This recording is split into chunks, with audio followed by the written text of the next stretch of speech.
to show you a simple way to export your music using GarageBand to make a MP3. So I'm going to open one of my current songs, and it's just a beat that I made. Okay, so it's done and I want to export it. What I will do is go to the very top where it says share, and then you're going to click export song to disk. And as you see, the title comes up. I would, save it as something else or take out the date and time. And then I like to do tags. So that way, I can easily find something, but you don't have to do a tag. But for this case, since I'm going to make it an MP3, I just put my tag on there. And then I already have a folder on my desktop that I want it to go to. The options down here are ACC, MP3, AIFF, and WAV.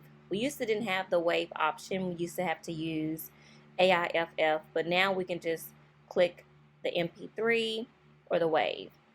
And the drop down, it gives you several options, but it's best to just leave it as is, the high quality, instead of moving it to the highest quality unless you're sending it to like another producer or somebody, because the most general and universal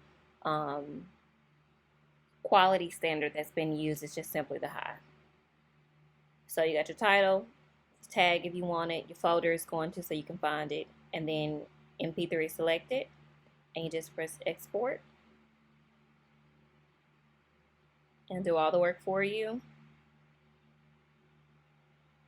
It converts it, and that's it. And then I'm going to show you guys where it went to. So I'll close this out. I won't save it because I've already done that. And let me minimize this. And so this is the folder that I already have set aside for my MP3 player's music to go to once I've converted it. And I do WAV and MP3, and so to find the actual one I did, that's a WAV. And you can play those from here, but if you want to go to your MP3, you just double click it and it'll start, and that's it. And if you want to stop it, of course, you just open your iTunes and there you go. You'll see it's playing up there. If you guys enjoyed the video, like and subscribe, and I'll see you guys on my next upload.